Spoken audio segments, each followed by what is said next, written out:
A quick note before we start episode 3. If you have never watched the surveillance video released by police of the person who left Jennifer Kesse's car at a condo complex just down the road from her home on January 24, 2006, then you need to watch that first. Much of what we will talk about in this episode will make a lot more sense if you've seen the video. There are some things that words just don't do justice to, and this is one of those things. We've put the video on our blog for episode 3 at unconcluded.com if that makes it easier for you. So go ahead and push pause right now and go watch the video. Okay, welcome back. Let's get started.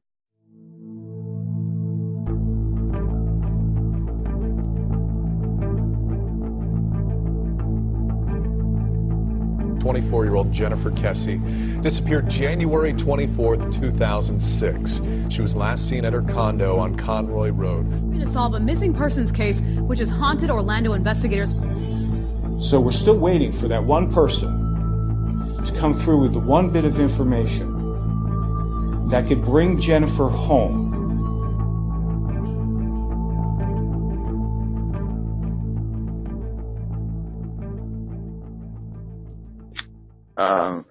Sorry.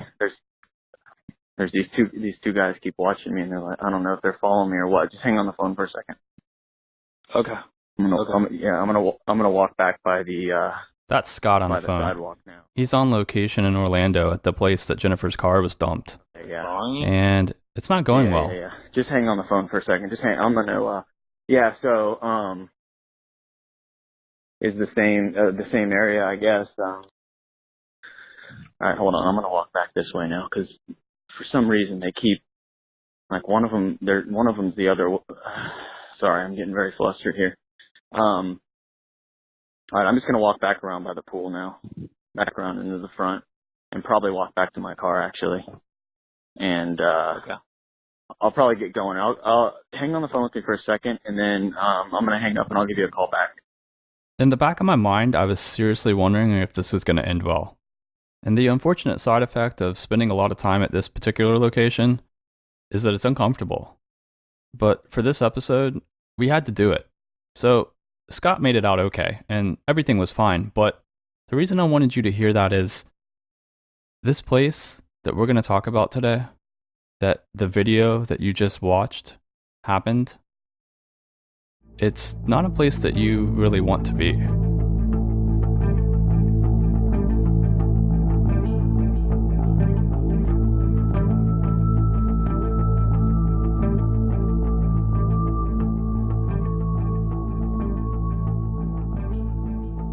Welcome to episode 3 of Unconcluded, a real-time investigation podcast looking into the 2006 disappearance of Jennifer Kesse in Orlando, Florida. I'm Sean Gerd. When you get off at the Mall at Millennia exit on Interstate 4 in Orlando, just past Walt Disney World, there's a long exit ramp that ends at a massive Best Buy store. The exit then dumps off onto Conroy Road. It's a busy road with retail stores everywhere. On the right side is the mall, and the left is littered with other retail establishments like Ethan Allen and DSW. A little further down on Conroy, after passing the massive congestion of stores, the Mosaic at Millennia condo complex rises. It's on the northern side of the road. Its 3-story buildings dwarf the small ranch-style homes on the other side. It's here that Jennifer lived. It's a nice gated community close to the high-end retail, but this isn't where we're stopping today. We're continuing down Conroy Road to the intersection of John Young Parkway. Here, competing CVS and Walgreens drugstores frame a busy 4-way intersection. And as we pass through that intersection, a seemingly different world awaits. Conroy Road changes its name to Americana Boulevard. And the scenery changes too. It doesn't feel anything like the area we just came from. Now, I do want to say that this is probably not the worst place in Orlando. In fact, I know it's not. I've been in some of those areas, and they're worse. But that said, it's not great. Not even close. It's seedy, an area known for drugs and crime. And as we continue down that road, our intended destination, it's now in view. It's drab and dated 2-story buildings, surrounded by a perimeter parking lot. and the sign that welcomes us to the Huntington on the Green. We turn left on South Texas Avenue, and a quick turn after that brings us into the parking lot at the Huntington on the Green. And it's here that we'll spend our time. As you pull into the parking lot, you'll notice the fenced pool enclosure on the left-hand side. A no guns allowed sign hangs on the gate. And directly behind that pool is the spot where Jennifer Kesse's car was parked way back in 2006 after she was abducted.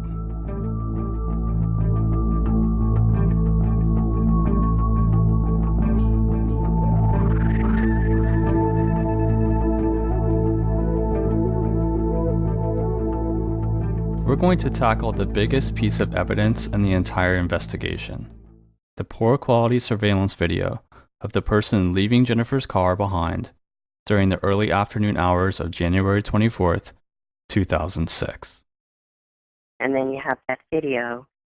Yes, it's poor quality and what have you, but if we didn't have that video, the police probably would have just thought she disappeared on her own. And thank God we have that video, and, they all along... That's Jennifer's mom, Joyce. Remember, in the beginning, the police told the family that they thought Jennifer had left on her own because of an argument with her boyfriend. This video allowed it to become a criminal investigation. In the beginning, the police would refer to the person captured on the video as a person of interest, which you'll commonly hear shortened to POI. This was law enforcement's way of declaring the individual important, but not labeling them a suspect. Whatever their label was or is, this person is the primary suspect in this case. They are still the only confirmed individual who we know was somehow involved in Jennifer's disappearance. Now, before we move on, I want to remind you that we are looking into this case in real time. We have been and are going to continue to challenge the reported facts of the investigation. It's been 11 years of little progress, and at the same time, massive speculation. Together, that's created misinformation. In episode 1, facts of the case, as they'd been universally reported, were presented. And by the time we got to episode 2, they were already coming into question. All this goes to say that over the course of this investigation, things are going to change. The reason there have been 2 weeks between episodes is because this is coming together as we go along. Part of our intentions with this show are to correct the misinformation that's been out there for so long, and we're going to continue to do just that. In fact, if the narrative isn't changing and evolving over the course of the series, then we're not doing our job. This is important to remember because by the end of this episode, you'll find that it holds true again. You've watched that video, I'm sure, probably a million times. Right. You see that person pull into the parking spot, backing out, pulling in. They sit in the car for 30 seconds, and they get out, and they never look back. This is Joyce, the first time she had talked to me about the video. And it's, and again, the complex that her car wound up being dropped off, a rundown condominium complex, Huntington on the Green, but they had video cameras, security cameras on the roof of the pool house. And that's where they got the film footage of Jennifer, of the suspect, the POI, and, the FBI and everybody were out, and that's how they, came up with the height for the person of interest. I still say they were wrong, because Jennifer is 5'8", and we all know the shoes that she was wearing the day she was abducted, and I know it's going to sound strange, Sean, but she was really proud that she had just gotten these 9 West alligator pumps, and they weren't in her closet. And the outfits that she had left on her bed were tones of beiges that she would have worn brown shoes. The surveillance video captured at the Huntington on the Green condo complex on January 24, 2006 isn't clear. It captures only 1 frame per second and somehow doesn't manage to reveal the suspect's face at all. The only things captured in the video are a brief look at his clothing, the back of the head, and the shoes. As disappointing as that is, it still remains the single biggest lead in the entire case, which goes to explain exactly how much evidence that investigators had to go on in the first place. Jennifer Kesse was reported missing on the same day that the car was left at the Huntington-on-the-Green, but that video wasn't discovered until 2 days later. On Thursday, January 26th, a resident at the Huntington-on-the-Green reported to authorities that a black Chevy Malibu, matching the description of Jennifer's car, had been parked in their parking lot. Police quickly confirmed that this information was correct, and shortly thereafter were able to obtain the video. It's recorded from several different cameras above the clubhouse at the pool, which is on the southwest side of the pool complex. I wanted to know what Joyce thought the first time that she had seen the person of interest, so I asked her. That Friday, so it was the 24th, 25th, 26th, 27th. It was January 27th. It was the Friday.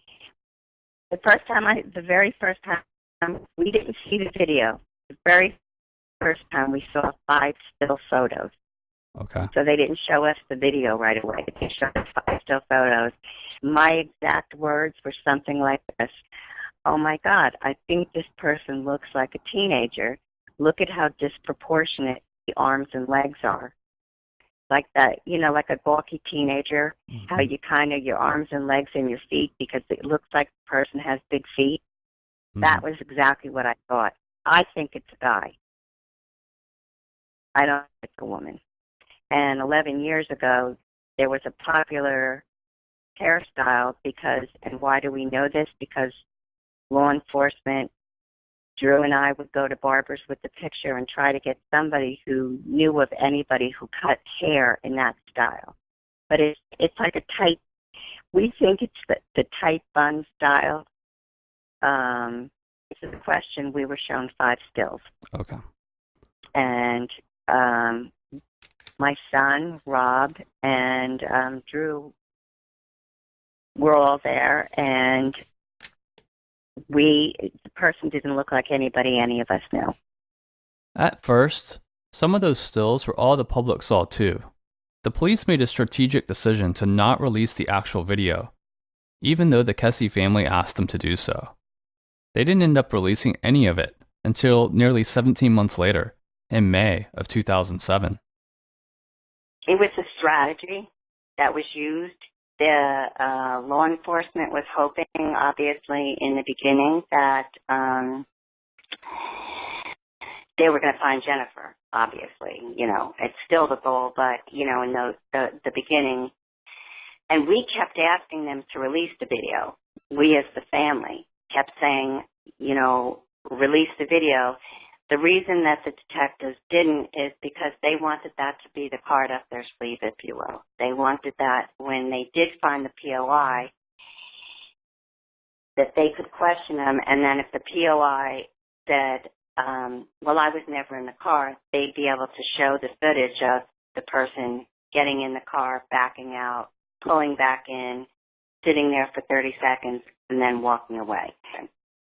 They wanted to be able to convict whoever did this. So that's why it wasn't released right away. And we can now say that the strategy that they may have been trying to use, it didn't work. And police did end up releasing the video about 17 months later, as we had said. Part of that may be because there were new detectives in charge, but also because after 17 months, they had to try something. So with this video, what can be determined about Jennifer's abduction? Well, let's start with this. Jennifer didn't leave on her own. The video more or less confirms another person's involvement in her disappearance.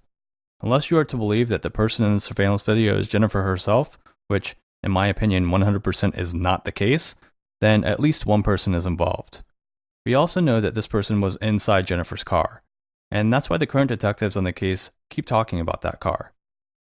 But the rest of the things in this video are up for debate. But before we get into trying to develop some theories from the video, there's a couple things that need to be clarified.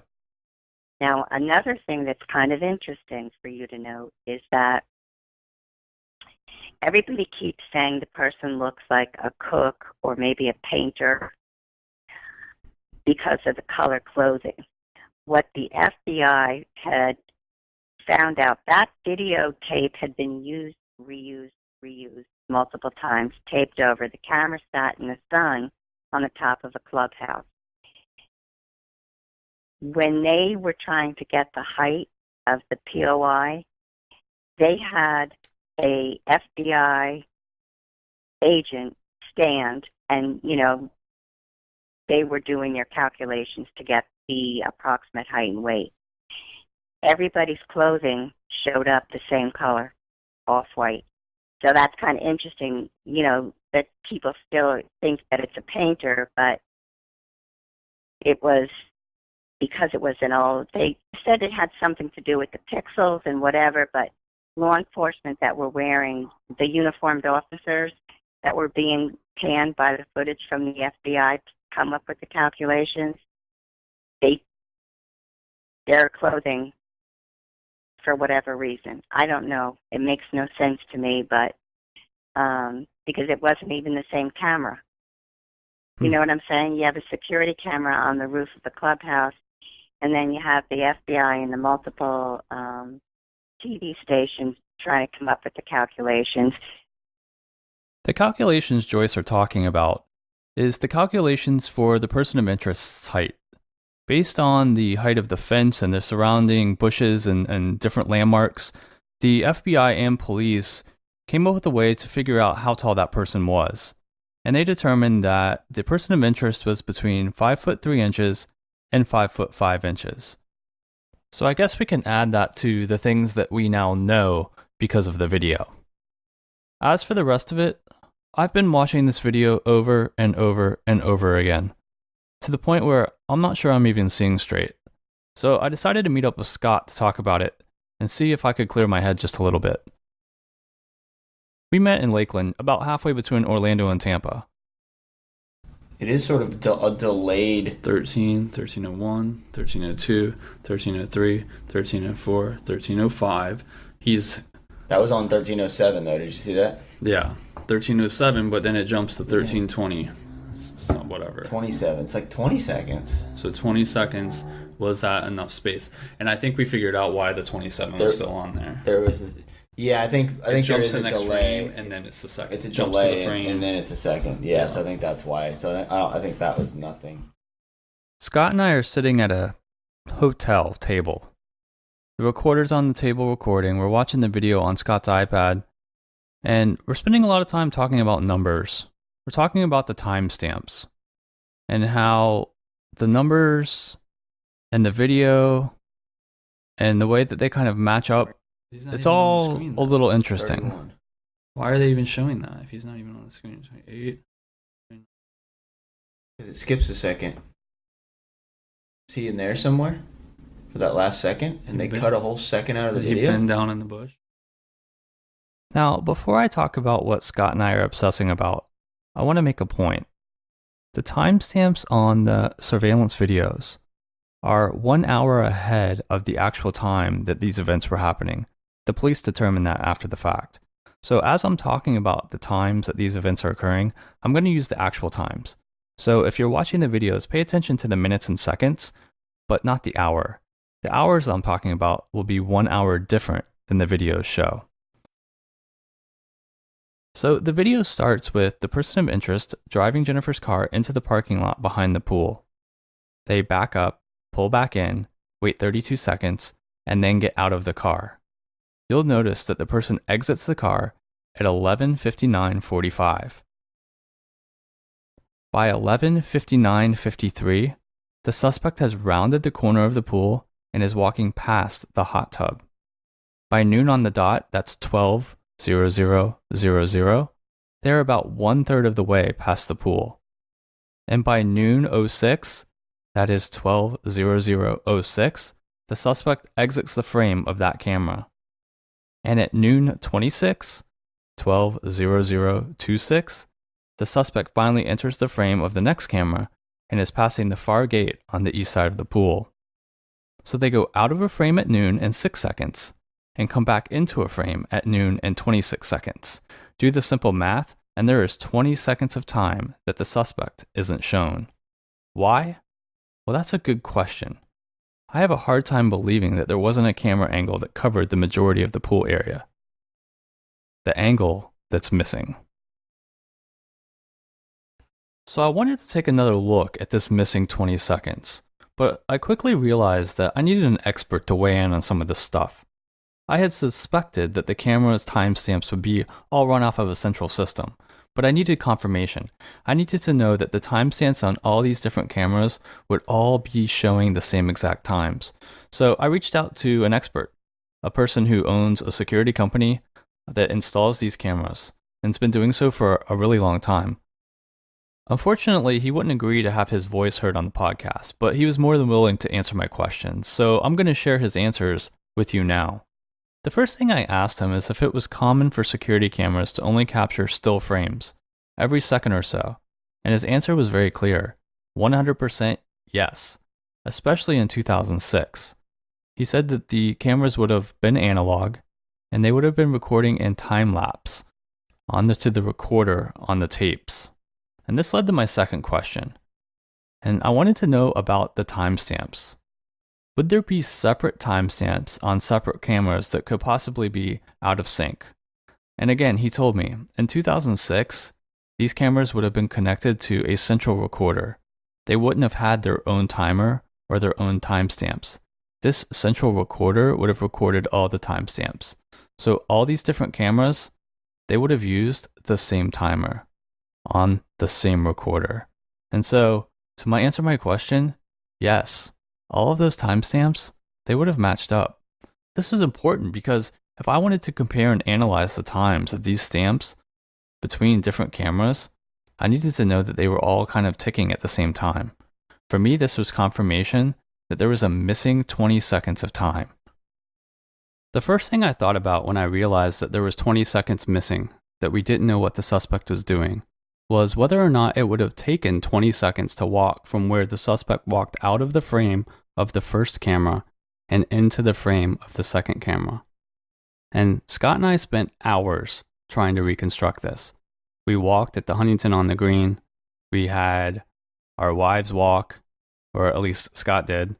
We used measurement tools to measure the distance between where the suspect appeared to go off camera and come back onto the camera. And at the end of the day, the calculations, they're not an exact science. But here's what I came up with. I believe that it is about 102 feet from where the suspect goes off the first camera and reappears on the second camera. 102 feet for him to walk in that 20 seconds. I also think that based on the speed that he was walking in the video, that I could determine that he was moving at about 6 feet per second. So if you do the math, this means that it would have taken him about 17 seconds to walk the distance that I think he walked. That's only 3 seconds different from what the video would have implied. So I'm not sure that we can draw any specific conclusions here. I'd like to be able to say that there's 3 seconds missing and what did the suspect do during those 3 seconds, but because the inexact science of my calculations, I think that 3 seconds is within the realm of possibilities. So for now, I'm going to table that discussion. But what we still need to consider is the fact that there is 20 full seconds that the suspect was likely captured on video that we haven't been shown. And what exactly is going on in that 20 seconds and why haven't the public been able to see it? I understand the reasons behind an investigation holding some things back, but what I can't understand is why you would hold back the one opportunity for the public to be able to help in this case, to identify this person of interest that has gone unidentified for 11 years. But before we move on, I want to be clear. It's my opinion that there's just no way that over half of the pool area was conveniently unmonitored. And there's other reasons too that I'm just not comfortable mentioning yet, but I believe 100% that there is part of this video that we have not seen. So let's go ahead and look into the part of the video that we do have and try to determine what we're looking at. A lot of people, when they first watch the video, they think the person of interest is a painter, maybe a cook, someone in hospital scrubs, or even a cricket player. Yeah, I kid you not, there are threads on the internet discussing if this person is dressed in cricket gear.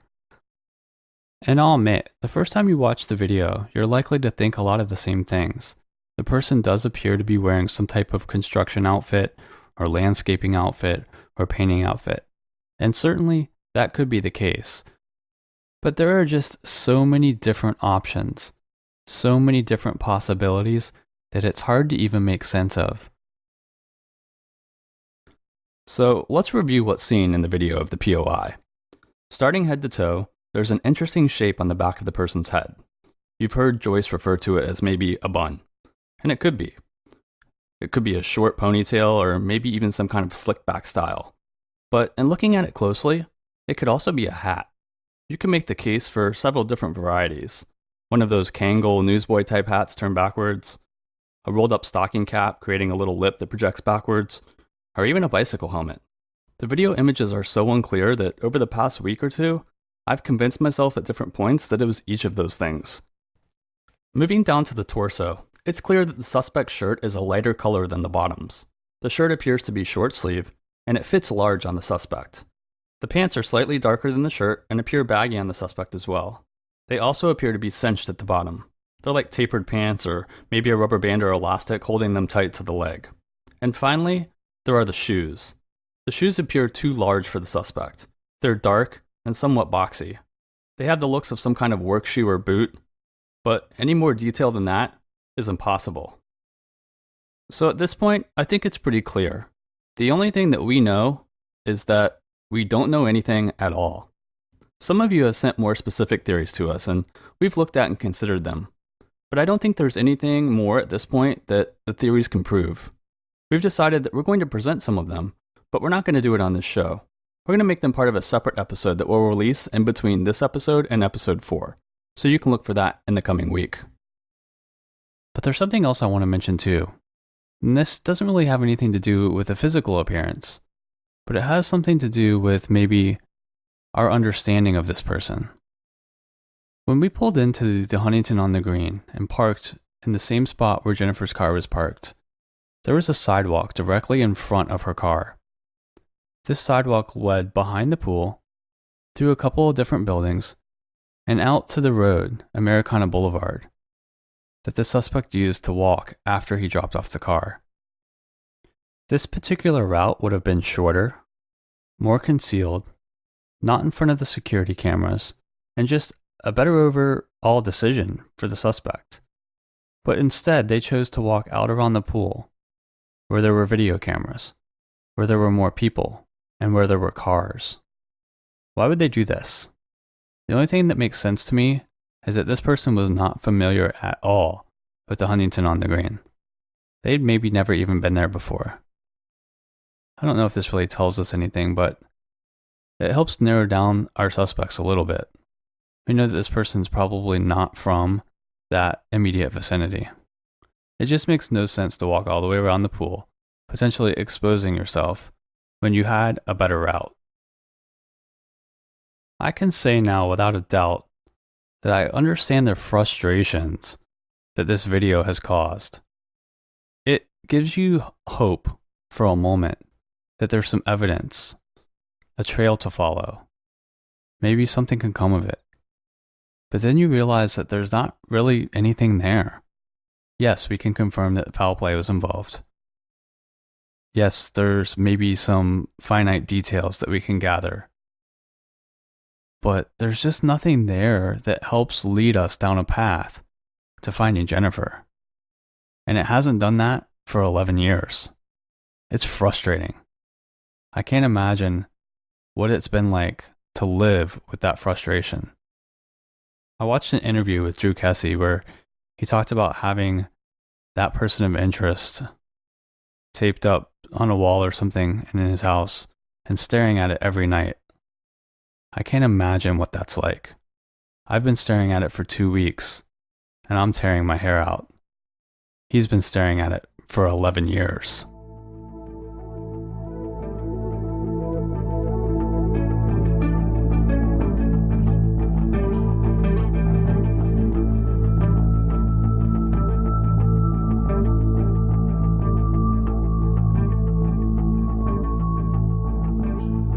We're leaving this episode with no more suspects than we started with. And so we're going to move on. And in investigations like this, it's typical to start by looking at the people who are closest to the victim, or those that have a history with the victim. And that's where we're going to start too. I can't explain why he would come from the UCF area to the condo, to the mall across the street from Jennifer. I can't answer that. It's curious, for sure. In episode 4, we're going to start our journey down the slippery slope rabbit hole of possible suspects in this case. But before we go, there's one more thing I need to mention, and it's pretty important. When I talked to Joyce after we published episode 2, she had listened back to the episode with Drew and realized she'd made a mistake.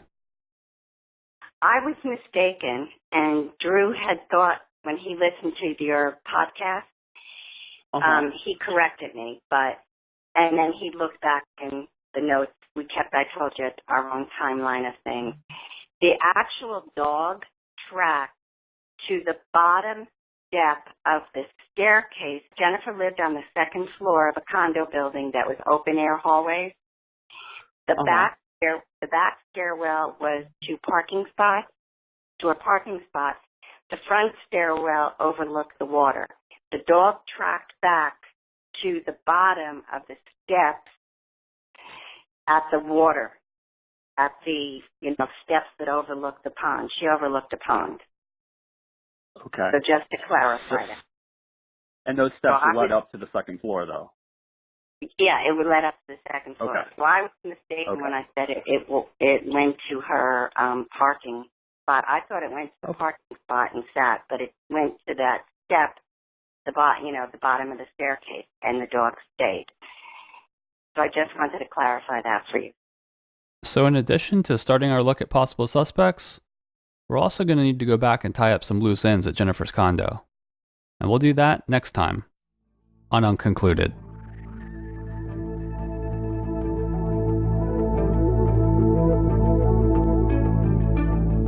Thanks again for joining us. Before we go, I want to share a piece of my conversations with Joyce. There's something that she wants you to know. Yeah, just, if you can somehow impart how grateful we are for you taking such an interest in Jennifer and her journey, if you will. And we're just grateful for all of the people that have been following the story, and we're appreciative of your new listeners who now, will follow the story. We'll be back in 2 weeks with episode 4. However, Scott and I have been getting a lot of emails and social media messages, and we want to respond to them. So before episode 4, in just a week, we're going to release another show that will be a little bit different format, answering and responding to those questions and comments and talking about other things that just don't fit into an episode. So keep those questions and comments coming, and thank you for continuing down this journey with us. Unconcluded is produced by Scott J. and myself, and all music is by PC3.